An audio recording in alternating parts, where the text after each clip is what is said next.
मोदी सरकार की बड़ी कार्रवाई से हड़कंप, मिला नोटों का पहाड़, सोने का अंबार, आयकर विभाग को देख भागे घोटालेबाज। नमस्कार, कैपिटल टीवी में आपका स्वागत है और मैं आपके साथ प्रिया बिस्ट।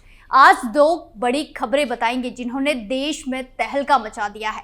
पहले एक्शन ने तो मोदी सरकार के भी होश उड़ा दिए, क्योंकि यहाँ जांच टीमों को नोटों का पहाड़, सोने का अंबार मिला है। तो दूसरी कार्रवाई से राहुल गांधी के घर में भगदड़ मच गई है। तो सबसे पहले नोटों के पहाड़ पर धमाकेदार खबर बताते हैं। दरअसल आयकर विभाग ने ओडिशा और झारखंड में बौद्ध डिस्टिलरीज प्राइवेट लिमिटेड शराब बनाने वाली कंपनियों पर छापेमारी की। इस रेड में कंपनी से जुड़े ठिकानों से बड़ी संख्या में नोटों की गड्डियां बरामद की गई है।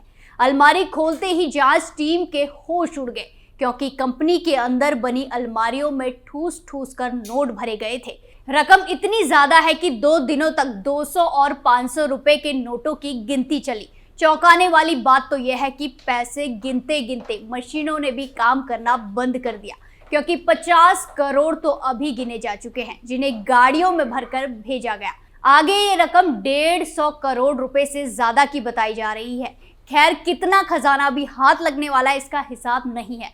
इसके साथ एक खुलासा ये भी हुआ है कि जिन ठिकानों को खंगाला गया और रकम जब्त की गई, उसका सीधा कनेक्शन कांग्रेस के राज्यसभा सांसद धीरज साहू से है। राज्यसभा सदस्य धीरज साहू के रिश्तेदारों के नाम पर ओडिशा में शराब का बड़ा कारोबार है, जिसमें सीधे तौर पर धीरज साहू शामिल है। इनकम टैक्स की कांग्रेस के बड़े नेता के घर छापेमारी से राहुल गांधी काफी डर गए हैं।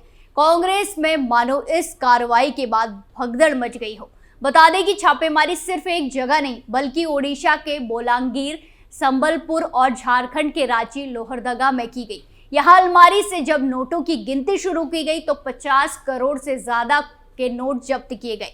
आंकड़ा बढ़ने की उम्मीद भी है, क्योंकि खजाना शातिर तरीके से कंपनियों में छिपा कर रखा गया है।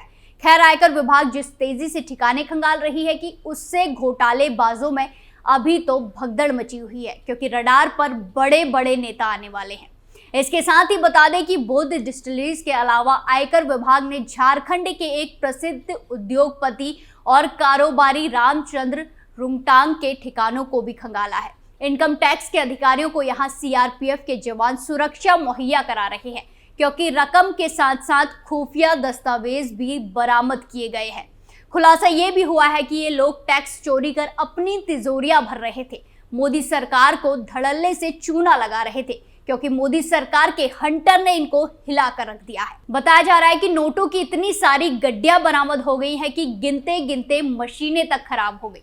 अभी तो जांच टीम घोटालेबाजों के घर के कमरे भी खंगालने की तैयारी कर रही है। एक बड़ी रकम हाथ लगने की उम्मीद भी है। रिपोर्ट्स की माने तो इनकम टैक्स डिपार्टमेंट ने 150 करोड़ की नकदी बरामद की। जिस कंपनी के ऑफिस में इतनी मोटी रकम मिली है, वो वेस्टर्न ओडिशा की सबसे बड़ी शराब निर्माता मानी जाती है। इस कंपनी के बौद्ध डिस्टिलरी से कारोबारी रिश्ते भी हैं। आईटी कंपनी ने तीतलगढ़ में भी शराब माफियों के घर पर छापेमारी की। हालांकि छापे की भनक लगते ही सभी आरोपी भाग निकले। इसके अलावा आईटी टीम ने एक अन्य शराब निर्माता कंपनी के ऑफिस में छापेमारी की और 110 करोड़ रुपए सीज कर लिए गए। कुल मिलाकर ये धन कुबेर अरबों करोड़ों का माल घोटालेबाजी से बचा रहे थे, लेकिन अब इनकी काली करतूत पकड़ी जा चुकी है। जल्द ही गिरफ्तारियों का दौर शुरू होगा और एक बड़ा खुलासा इस केस में हो सकता है। आयकर विभाग की टीम को खुफिया दस्तावेज भी बरामद हुए हैं, जिनकी छानबीन की जा रही है। पता लगा जा रहा है कि कहीं कंपनियों की आड़ हवाला का कारोबार तो नहीं चल रहा था। खैर, सभी फरार घोटालेबाजों की धरपकड़ के लिए टीमें लगा दी गई हैं। जल्द बड़ी बड़ी हस्तियां सलाखों के पीछे जाने वाली है। इस साल में जब्ती की ये दूसरी बड़ी कार्रवाई है। वैसे भी पीएम मोदी साफ शब्दों में कह चुके हैं कि देश में एक भी घोटालेबाज को बख्शा नहीं जाएगा। इसके लिए बकायदा ईडी हो या सीबीआई, सबको एक्शन के लिए खुली छूट दी गई है। इसी का नतीजा है कि एक के बाद एक धन कुबेर जांच एजेंसियों के हत्थे चढ़ रहे हैं। खैर, इससे पहले भी चुनावी राज्यों में मोदी सरकार ने बड़ी रकम जब्त की थी। दरअसल 5 राज्यों में चुनाव के ऐलान के बाद से अब तक करीब 1760 करोड़ रुपए का बेहिसाब कैश जब्त किया गया। ये 2018 में इन 5 राज्यों में मिले कैश का 7 गुना ज्यादा है। चुनाव आयोग राज्य और केंद्र की एजेंसियों के साथ मिलकर इस तरह की कार्रवाई को अंजाम देता है। चुनाव आयोग के मुताबिक चुनाव ऐलान के बाद एमपी, मिजोरम, छत्तीसगढ़, तेलंगाना और राजस्थान में 1760 करोड़ रुपए से ज्यादा की जब्ती की गई, जबकि 2018 में इन्हीं राज्यों में 239 करोड़ रुपए की जब्ती हुई थी। ये पैसा चुनावों में लोगों को दुभाने, वोटों के बदले उन्हें गिफ्ट बांटने के लिए इस्तेमाल होना था। लेकिन इस बार जांच एजेंसियों की सख्ती की वजह से पैसा ठिकाने नहीं लग पाया और जब्त किया गया। इसी बीच जांच के दौरान एक कार से बड़ी संख्या में नोट बरामद हुए। करोड़ों रुपए कार में छिपा कर रखे गए थे, लेकिन जांच टीम की नजरों से ये खजाना नहीं बच पाया। इस दौरान आरोपियों ने खुद खुलासा किया कि ये पैसा चुनावों में इस्तेमाल होना था। खैर, देश में काले धन की जब्ती की कार्रवाई तेजी पर हो रही है। मोदी सरकार का काले धन के खिलाफ जो मिशन है वो कामयाब हो रहा है। इससे पहले मोदी सरकार की एक और कार्रवाई ने देश को हिलाकर रख दिया था। मयूर ग्रुप पर आयकर की छापेमारी, शीश महल से खजाना जब्त। दरअसल कुछ दिन पहले ही आयकर विभाग ने नीमच से एक और धन कुबेर को पकड़ा था। यहाँ 150 ऑफिसर्स की टीम ने मयूर ग्रुप पर कई राज्यों में एक साथ छापेमारी की। ये छापेमारी कानपुर समेत मुंबई, सूरत, दिल्ली और एमपी के 20 ठिकानों में की गई। लेकिन इस कार्रवाई में जो कुछ हाथ लगा उससे अधिकारी दंग रह गए। आयकर विभाग की टीम ने पहले दिन की कार्रवाई में 3 करोड़ कैश और 3 करोड़ का सोना बरामद किया। ये पैसे खुफिया कमरे में खुफिया तरीके से रखे गए थे। आयकर विभाग की टीम को मयूर ग्रुप के मालिक मनोज गुप्ता के कानपुर एमरल्ड सोसाइटी के एक फ्लैट में खुफिया रूम मिला, जिसमें कैश और सोने के सिक्के बरामद हुए। मयूर ग्रुप वनस्पति तेल, फूड आइटम्स और पैकेजिंग का काम करता है, लेकिन इसकी आड़ में जो काम कर रहा था उसके खुलासे ने दुनिया को चौंका दिया। दरअसल आयकर अधिकारी जब घर की एक एक चीजों की जांच कर रहे थे, तभी उन्हें एक कमरे में बड़ा सा शीशा दिखा। जब उसको हिलाया गया तो पता चला कि वो एक स्लाइडर मिरर है। शीशा स्लाइड कर अधिकारी अंदर गए तो नजारा देख हैरान रह गए। वहां पर खुफिया रूम था, जिसमें बड़ी मात्रा में कैश और अन्य कीमती चीजें रखी गई थी। सूत्रों की माने तो मयूर ग्रुप ने एक ऐसी कंपनी से 25 करोड़ रुपए का लोन दिखाया है जो असलियत में है ही नहीं। रिकॉर्ड्स के मुताबिक मयूर ग्रुप ने कोलकाता, मुंबई समेत कई जगहों की शेल कंपनियों से लोन दिखाए हैं।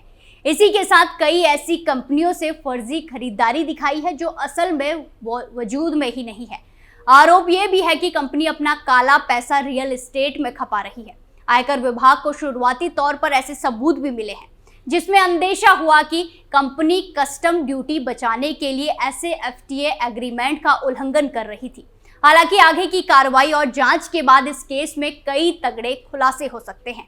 मयूर ग्रुप के 20 से ज्यादा ठिकानों पर एक साथ कार्रवाई में हजारों सबूत ऐसे मिले हैं जो बहुत बड़ा खुलासा कर सकते हैं। इसी के साथ मयूर ग्रुप से जुड़ी तमाम कंपनियों की गतिविधियों की जांच पड़ताल तेज कर दी गई है। इस कंपनी का जाल 5 राज्यों में फैला है, तो ऐसे में जो कंपनी टैक्स चोरी कर अलग धंधे में लगा रही है, उनसे अब मोदी सरकार एक एक रुपए के हिसाब की तैयारी कर रही है। जल्द ही बड़े बड़े घोटालेबाज नेता सलाखों के पीछे जाने वाले हैं। स्पेशल स्टोरी में आज के लिए इतना ही। नए मुद्दों के साथ फिर पेश होंगे, तब तक के लिए देखते रहिए कैपिटल टीवी। नमस्कार।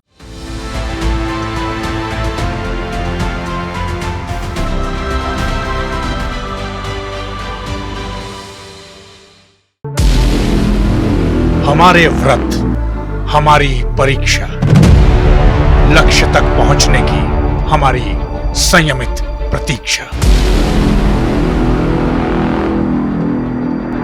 हमारे छठ से और हमारे हठ से पूरी दुनिया वाकिफ है। हमें विकल्प पर नहीं, अपने दृढ़ संकल्प पर अटूट विश्वास है, क्योंकि हार हम मानेंगे नहीं और विपरीत परिस्थितियों पर प्रहार हम छोड़ेंगे नहीं, जब तक हमारी जीत सुनिश्चित नहीं हो जाती, क्योंकि हम बिहार से हैं।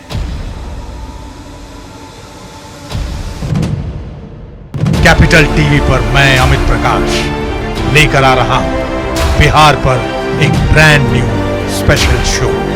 हम बिहार से हैं।